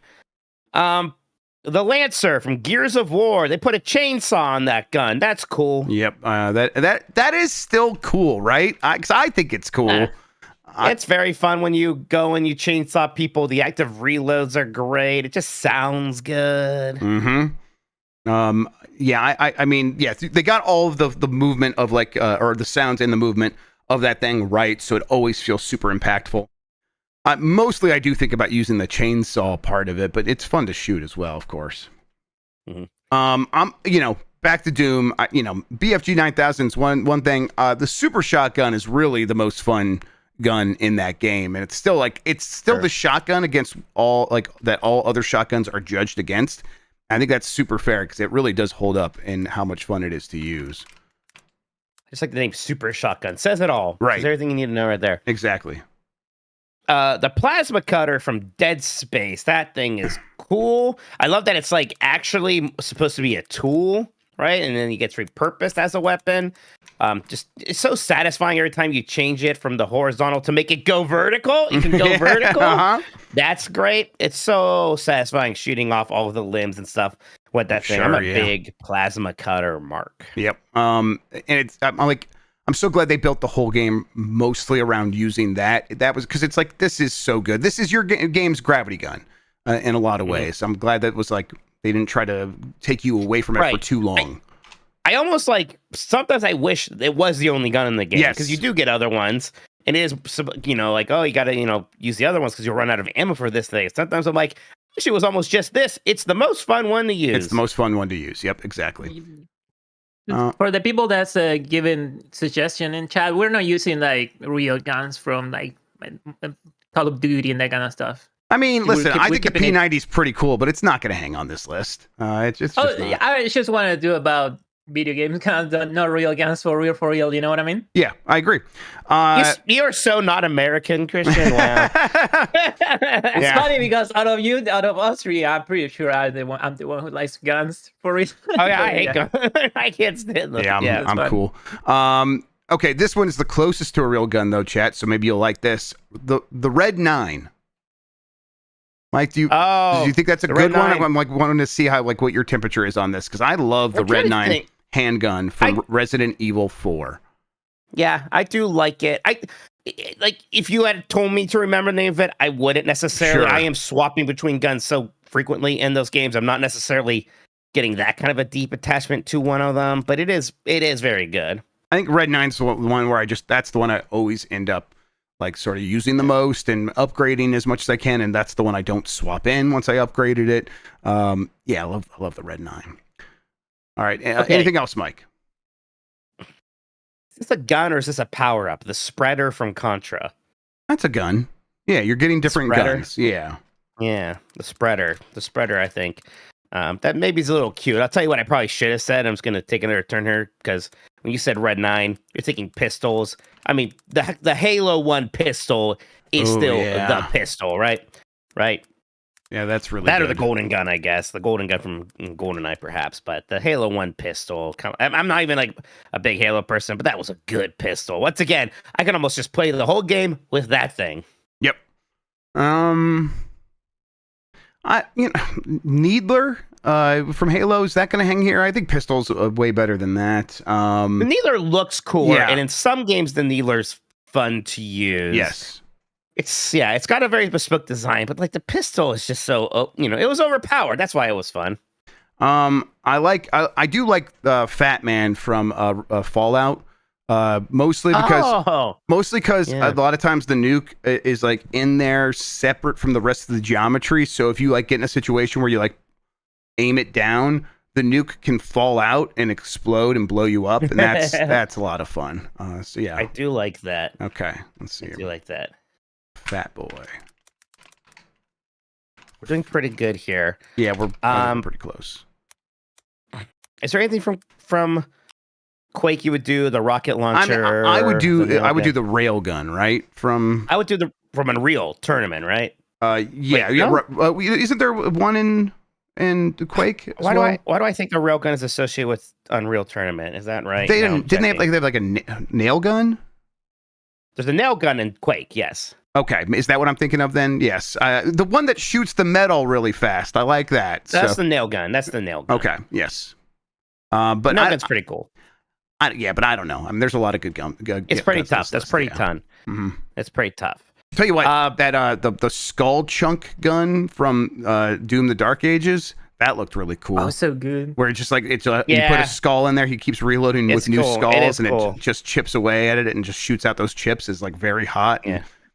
That's a neat thing. I like skulls. Can we consider Squall's gun blade from Final Fantasy VIII? It's a gun and a sword. You tell me. Can we consider it? Actually, no, because it's actually not as much of a gun as you think. Because you pull the trigger, but it's not to shoot projectiles. It actually just makes the sword stronger. Calling it a gun is a stretch. Okay. The lightning sword is more of a gun than the sword gun than they have. Yeah, actually turns into a gun and she shoots it. So it would do much better in best swords for sure. Oh yeah, it would hold its own there without a doubt. Yeah. I think we're pretty good here, but I'm seeing chat still going off. Anything else from you, Mike? I don't know. There's some like Sniper Rifle from Team Fortress Classic. Yeah, the heavy machine gun from Team Fortress 2. Plenty of other good guns for sure. Oh yeah, but I think we have the 4 in here. Like some people are saying Persona 3 Evoker. I think that's cute. I don't know if that's really gonna make it. Ratchet Quake has a bunch of good guns, but I don't know what the one would be. Right. From that. Right. So I don't know. There's a lot of people who have like iconic pistols. Like Bayonetta has hers. Dante has something in ivory, right? Yeah, the ebony and ivory. Ebony. Yeah. Yeah, those are neat. People keep saying the laptop gun from Perfect Dark. What's that? Is that from Perfect Dark? I think. I don't know. And then Mega Buster. It's a gun, I guess, for Mega Man, but I don't really think of it as like a gun. A lot of people also say Barrett's arm. Yeah, what about the Mega Buster or whatever? That's what I was saying. Yeah, I don't know. Is that what you're okay? Yeah. Yeah, gun. He's too sweet of a boy to have a gun. That's just a weapon. Oh, that's a control service weapon. There you go, Marino. I think that's actually pretty cool. You said from Control? Yeah, that's actually pretty good. Yeah. Did we want to consider the golden gun from GoldenEye? Sure. Also? Yeah, we could do that. Yeah. I'll put those two in there when we start figuring it out. It's called service weapon? I think correct. The service weapon. Yeah, I was thinking about Control just like while I was shopping today. I need to finally go back and play through that. It's good. I'm really excited about that Left 4 Dead like they're making. A lot of good previews are coming out from that. Okay, here's what we have. The BFG 9000, Cerebral Borer, Gravity Gun, Portal Gun, Lancer, Super Shotgun, Plasma Cutter, Red 9, Spreader from Contra, Pistol from Halo Combat Evolved. I wanted to say Championship Edition. Fat Boy from Fallout 3/4, Squall's Gunblade, actually no. golden gun from GoldenEye 007, and service weapon from Control. Okay. Is there anything that's a lock for you? God, let's see here. I mean, probably the gravity gun, and honestly, maybe the super shotgun. Maybe that's not a lock, but it's close. I think gravity gun's absolutely a lock, and Yeah. I don't know if we can have gravity gun and portal gun. There's only 4 spots here. No, we can't. I think gravity gun sort of kind of covers it anyhow. See, I mean, I get what you're saying about super shotgun over the BFG. It's definitely more fun. The BFG is the BFG. It's Okay, more I get iconic to me. you're iconic. That argument works on me. We can put it. You're right. You know what? You're right. It's probably BFG. I think super shotgun, best guns. That's a list that belongs. Yeah, that's on. different. That's different. And that's different. We're doing the Mount Rushmore video game guns. Yep. Now, okay. Where do we go from here? Halo pistol is probably also on the best guns, but it could be on the Mount Rushmore. That I Halo think so. pistol. Yeah. I think that's definitely at least should be considered pretty strongly here. All right. I mean, I'm almost like I think the Lancer might go up there. Lancer's pretty good. It is like very iconic. Yeah. It's very iconic. I like Plasma Cutter a lot, but it just might not be it quite as iconic as the Lancer. Yeah. I mean, it's definitely a Roosevelt. If it's gonna make it. Let's see. I think I like Spreader from Contra. Fat Boy, I think, is pretty fun. I don't know. Let's see. I'm gonna move Lancer over there as well, just to consider it. Lancer over there. Like I don't think Red 9's gonna quite hang. No, it's not. No. Cerebral Bore probably not gonna quite make it. No, I love the Cerebral Bore, but no, it's definitely of its time. Mm-hmm. There's a part of me that's like maybe Gravity Gun, BFG, Halo Pistol, and Lancer is just it. That's pretty good. Yeah, it probably is. Yeah, it probably is. Someone in chat just said Spreader as a inspired fourth choice or whatever. I'm like, yeah, I'd like to see Spreader Contra on the list, but I don't know what I'd knock off. And Contra's just not, Contra's not exactly having a big moment right now, right? No. Yep. I mean, there's definitely something foundational about a gun that shoots a spread shot, and there was stuff that did that probably before Contra. This is definitely where, like, I think it begins. Right, like that thing we were talking about in Doom Dark Ages is basically the Spreader. Mm-hmm. Spread gun. Yeah, I think this is probably it. So, Gravity Gun, BFG 9000, Pistol from Halo, Combat Evolved, and Lancer from Gears of War. Yeah? I'm thinking, I don't know, more people are upset about Super Shotgun being cut out. Maybe we do just put it instead of BFG. I mean, I think I was wrong. I think it's fine either way. Before.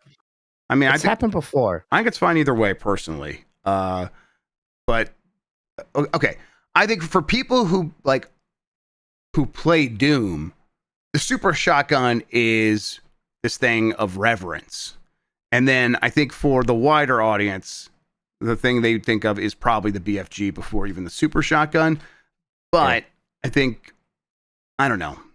Super Shotgun maybe could even be a George Washington on this list. Yeah, I don't know.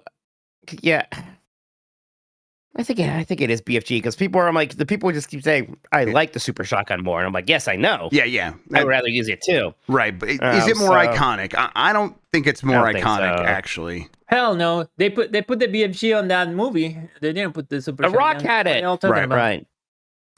Some people are yelling about Ratchet and Clank, but they just keep they're always making my point. They just say, "What about Ratchet and Clank?" Right. I'm like, "Well, what gun? They don't tell me what gun." Like, guy, there's a bunch of good guns in there. Yeah, there's almost too many guns. It kind of sort of cancels each other out. Right. So, and look, I would love to get Plasma Cutter and I would love to get Spreader in, but what would I get rid of? Yeah, exactly. For either of those, it's really hard to get rid of any of these. I think this is probably it, Mike. Let me see here. Yeah, move this list. I think that's right. All right, moving that there, moving you. Yeah, I love it because even when I said name a gun for Ratchet and Clank, it's there's so many good guns that I've seen 3 or 4 different ones show up in chat. Yep. The disco gun, the sheep gun, the rhino, they're all very good. Okay, I'm gonna capture this. There we go. Honey gun from Worms. If it was best grenades, the holy hand grenade would be in there for sure. If it was best grenades, someday we'll do best grenades. All right, fantastic. Let me get over here. There we go. All right. I am going to post this to Blue Sky. We're going to take one more break. We'll come back But to talk about... Just in case for audio listeners, the Mount Rushmore of video game guns is the Gravity Gun from Half-Life 2, the BFG 9000 from Doom, the pistol from Halo, and then the Lancer from Gears of War. Yeah, somebody said in his chat, Microsoft does own 3 out of these 4 actually now, so that's interesting. They love guns over there. Absolutely. All right. Like I said, we'll be back right after this, and we'll talk about what we've been playing. We'll clean up any super chats we've missed, and then we're going to get out of here. Thanks, everybody. We're not gonna put the up. God damn it. The up is a bad gun. It's a bad weapon. Let's see here. B-Sky. That's not true. I just, but I don't like it. I'm not on. For an upper, the up is the best gun ever made. Okay. I'm ready to get back into it. Let me try to do this, and hopefully nothing breaks. Okay. You guys ready? Yeah, we're ready. All right. We're back. Mike, what have you been playing? Yo. It was Doom the Dark Ages. I am enjoying that quite a bit. I would say, like, not that the game is super story heavy, but I'm a little surprised how many cutscenes there are. There's like one in the beginning and start of every level, and I'm like, guys, I don't really care. They keep showing me this guy who's a king and he doesn't wear a shirt, and they show me him a lot. I don't know why he matters or why I should care, but yeah, and I'm like, all right, that's fine. Just let me go shoot the thing. Doom 1 or Doom 2016 was still the best with that stuff. Yes, by far. I mean, it was very much like someone is trying to tell Doom Guy what to do, and he just punches the TV or whatever to end the conversation. It's like, yeah, that's what I want. Right. So, who cares? But there's some other stuff that's quickening up the pace. You don't have, like, you had that ship in Doom Eternal kind of between missions, and I don't think too many people really cared for that. So I'm glad they don't do that. It's just like a mission select screen. Just go do the next thing. So that's nice. I called that Doom Guy's office, Doom Slayer's office, and people thought that was an absurd way of describing that. But that's it is funny. To me, that's just like, yeah, it's his office. Does he like put like collectibles there or whatever? I don't know. I mean, it is, I suppose, kind of an office. Yeah, you're not wrong. Excuse me. But no, I'm enjoying it a lot. Excited to get back to it, but I haven't started Clair Obscur yet again since getting back from my vacation. I'm bad about that sometimes, where whatever game I'm playing before I go on vacation remains unfinished. Right. I do not want that to happen with Clair Obscur. I'm going to make sure I get back to that this weekend. I mentioned beating Died Robotics Mean Bean Machine. So then I went and I played Kirby's Avalanche last night, because why the heck not? Just wanted more Puyos to pop. That's also a good game. Yeah, of course. It's nearly identical to Died Robotics Mean Bean Machine. And yet I like Dr. Robotnik's Mean Bean Machine more. I could see that, yeah. But everybody gets a Puyo, of course. Yeah, everybody. TurboGrafx probably had one. It's probably just called Puyo for all I know. Probably. Yeah, it's probably a PC Engine exclusive or something like that. But how about you, Jeff? What have you been playing? Yeah, Roadcraft and stuff like that.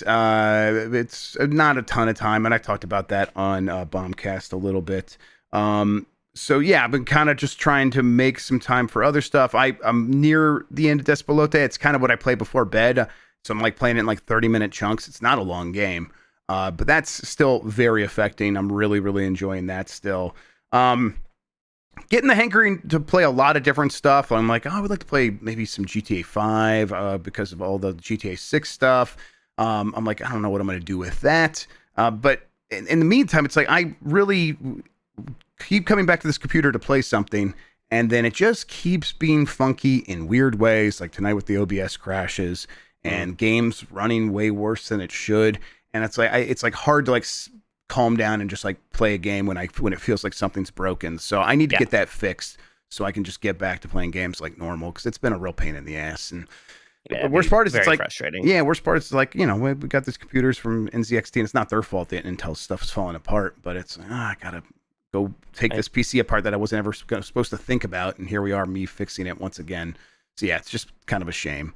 But yeah, I played a little bit of Bionic Bay as well. That's the kind of platformer limbo sort of thing that Dan was talking about. It feels really good. It's got this really nice sort of weighty physics to it, and yet your character can do this great thing where it's like you're trying to do a long jump, so you kind of dive, roll into the long jump, and then you jump, and then you do another air dive, an air dash, basically, and you can just go these really long distances. It just has this really great feel to it.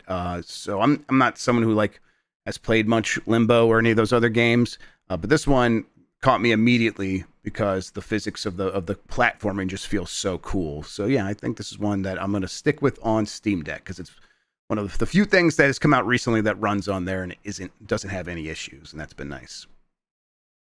Yeah, I probably should check that one out. It looks good. I did forget to mention I have been playing that Capcom Fighting Collection too, and I can talk about that. And I could say too that is what the quick look is going to be tomorrow. Everybody, Jan hung out with me while I showed him that. I was really excited for that, and it seems great. It seems fantastic. Good.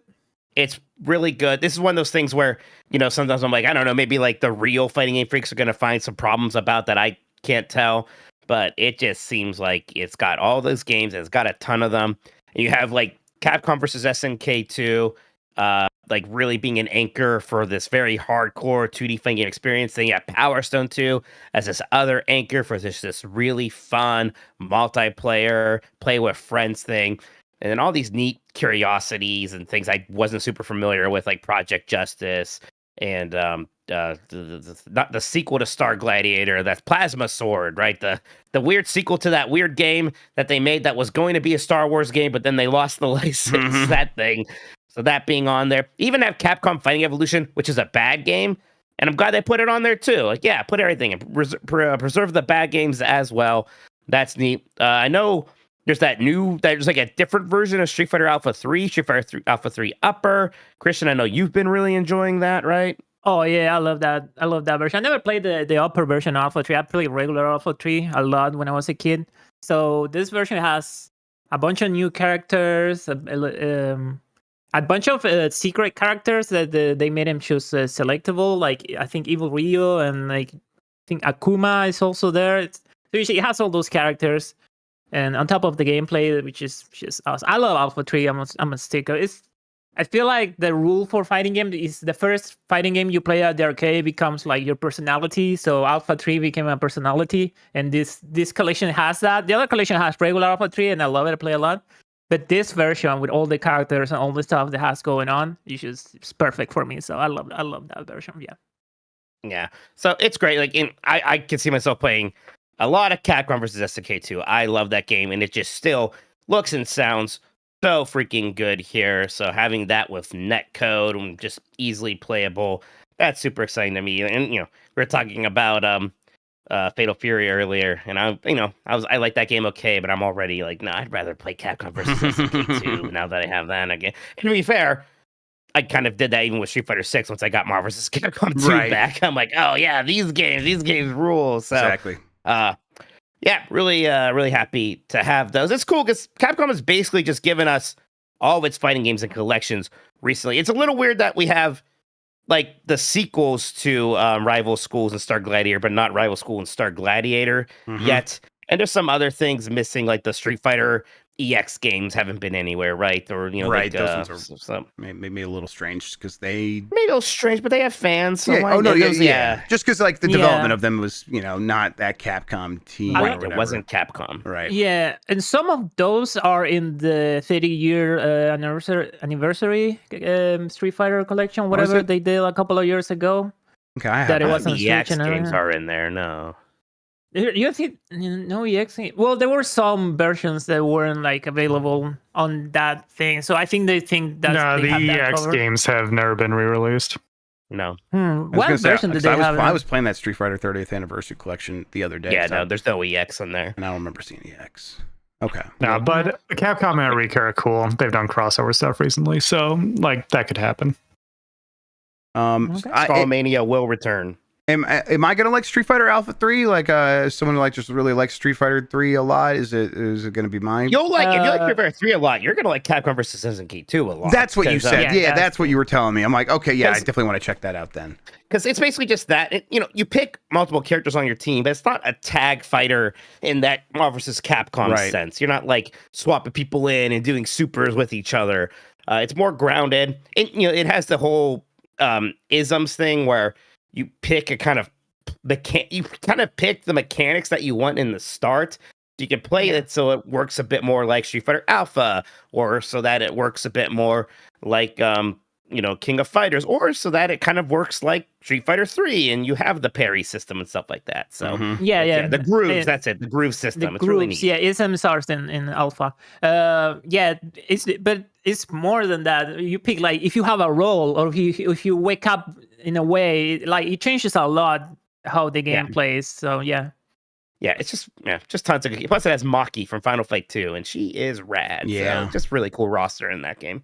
From on Blue Sky, I posted the results of our Mount Rushmore, and user supershotgun.bluesky.social says we are insane.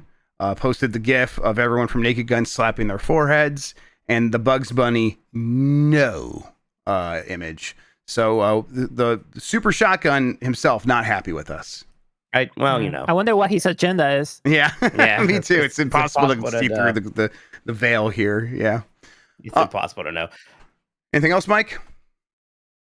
No, I'm excited to play some more. I think we're going to play some Power Stone 2 on UPF tomorrow, actually. On Giant we might play some of the other games, but a lot of Power Stone is kind of what I'm expecting. Power Stone 2 is just, it's such a fun time, such a good 4-player game. So many of these games are, even though these are all arcade versions of these games, a lot of these games had Dreamcast ports, so there's a very big Dreamcast vibe to this collection, and I just love that. Yep, for sure. I'm looking forward to spending some time with this tomorrow.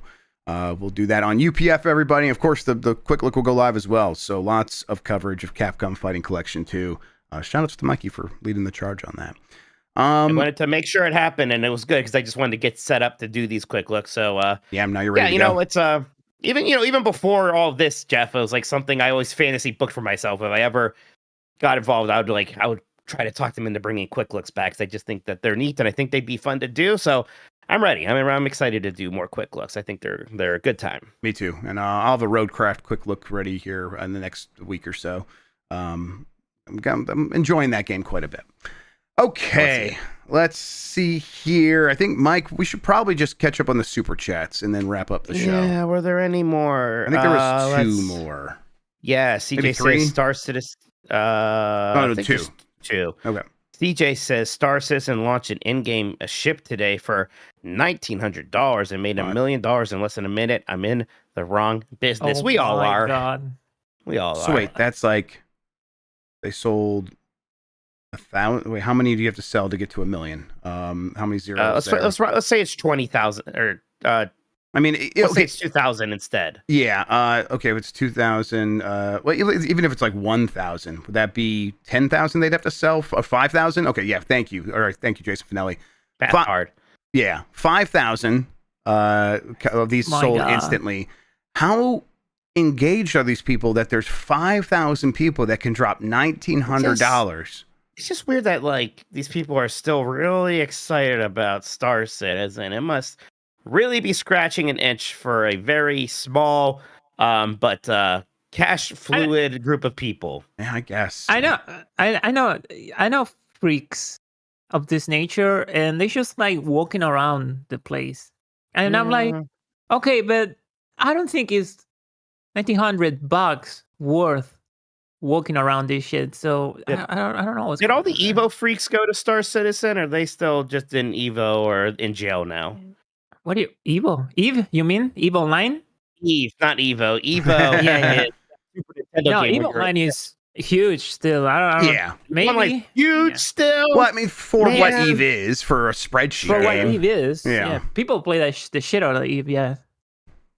Yeah. I mean, I reference Eve in the gamer rap. That's how old it is. Sure. Yeah, a lot of these games are old, though. Hey, Roblox 2006. As I always like to point out. New Super Mario Bros. Is 19 years old. And there you go.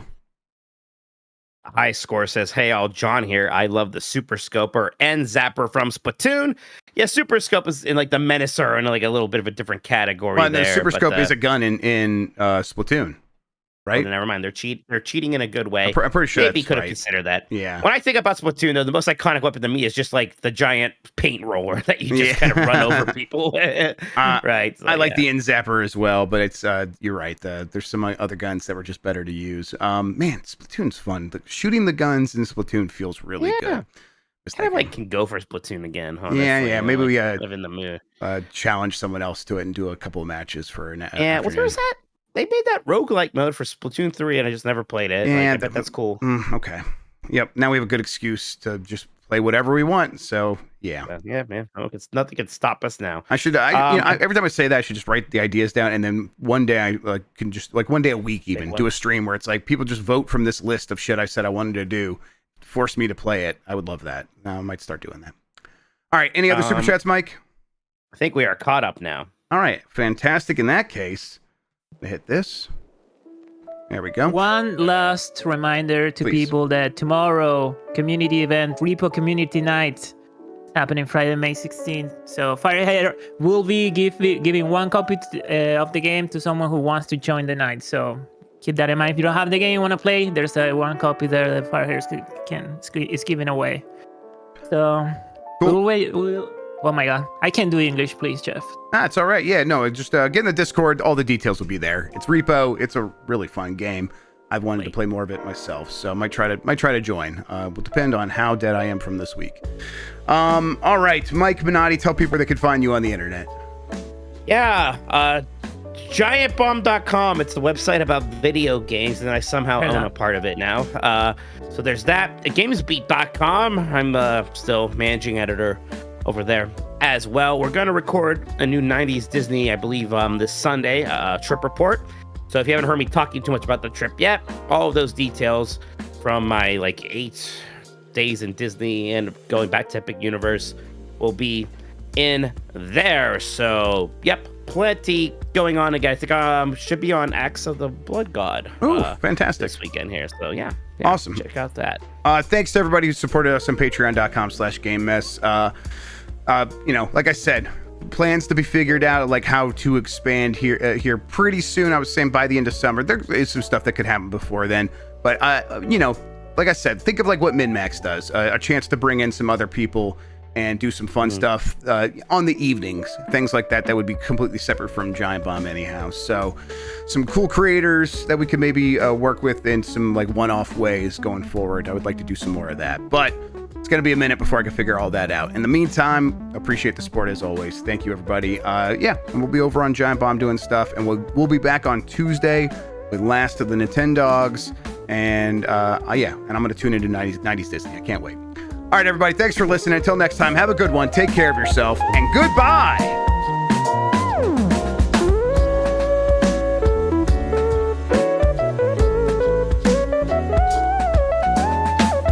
Master Chief comes. Classic. They are going to come for Zelda. Another classic.